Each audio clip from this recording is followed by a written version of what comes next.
बात करेंगे अगली खबर की। मध्य प्रदेश नई दुग्ध क्रांति की तरफ बढ़ता नजर आ रहा है। इसको लेकर मुख्यमंत्री डॉक्टर मोहन यादव ने कहा कि उन्हें ये कहते हुए खुशी हो रही है कि हम अपने राज्य में दूध उत्पादन के लिए तेजी से काम कर रहे हैं। इस दिशा में हमने कामधेनु योजना शुरू की। डॉक्टर अंबेडकर के नाम पर विभिन्न गौशालाएं शुरू हुई। सरकार ने दुधारू पशुओं को बढ़ावा देने के लिए अनुदान शुरू किया। साथ ही उनका कहना है कि सभी लोग राज्य की आर्थिक स्थिति को मजबूत करने का प्रयास करें और हम इस दिशा में लगातार काम कर रहे हैं। हमने कैबिनेट के माध्यम से कृषि की बेहतरी को लेकर किसान आधारित नीति की घोषणा की है।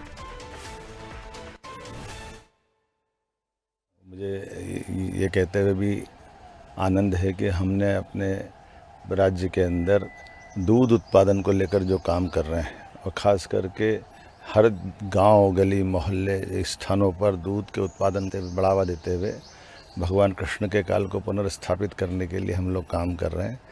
आइए हम सब किसानों की बेहतरी के लिए, गरीब आदमी को रोज़गार के लिए, पोषित कुपोषित इन व्यवस्थाओं से अलग हट करके हर घर में अगर दूध मिलता है तो ज़िंदगी अपने आप बदलती है। ऐसे में दूध मध्य प्रदेश के अंदर उत्पादन बढ़ करके 9 से 20% हो जाए, इस दिशा में हमने कामधेनु योजना प्रारंभ की। डॉक्टर अंबेडकर जी के नाम पर भी विभिन्न गौशालाएं प्रारंभ की। गोपालन और दूध उत्पादन से जुड़े दुधारू पशुओं को बढ़ावा देने के लिए सरकार ने अनुदान प्रारंभ किया है। हम सब प्रयास कर रहे हैं कि हमारे राज्य की बेहतर से बेहतर आर्थिक स्थिति कैसे बने, उसी सिलसिले में हम लगातार काम कर रहे हैं।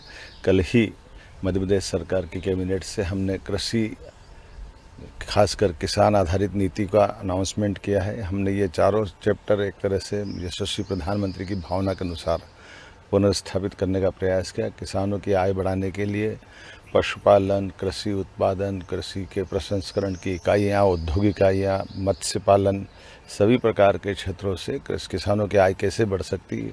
हमारा राज्य कृषि आधारित राज्य है, स्वाभाविक रूप से इसमें बहुत संभावना है और हम पूरी ताकत के साथ इस दिशा में आगे बढ़ रहे हैं। मेरी अपनी ओर से सब किसान भाई बहनों को बधाई।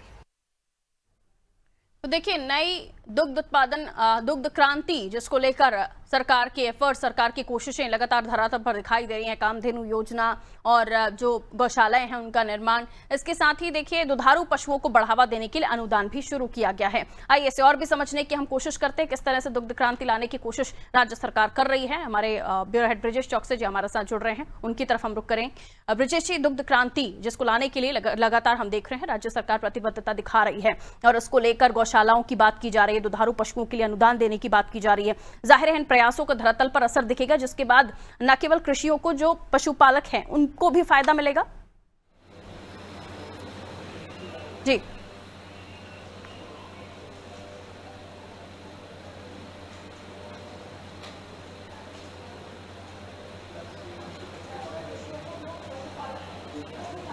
ब्रिजेश, आवाज मिल रही है आपको? निश्चित तौर पर पारुल, देखिए केंद्र सरकार हो या राज्य सरकार हो, दोनों ही सरकारें इस दिशा में आगे बढ़ रही हैं कि कैसे कृषि को आय दुगनी बढ़ाई जाए, किसानों की जो कृषि है उसकी आय दोगुनी हो जाए। ये नारा भी रहा है कि आय दोगुनी कर देंगे। प्रधानमंत्री जब आए थे पहली बार मध्य प्रदेश में,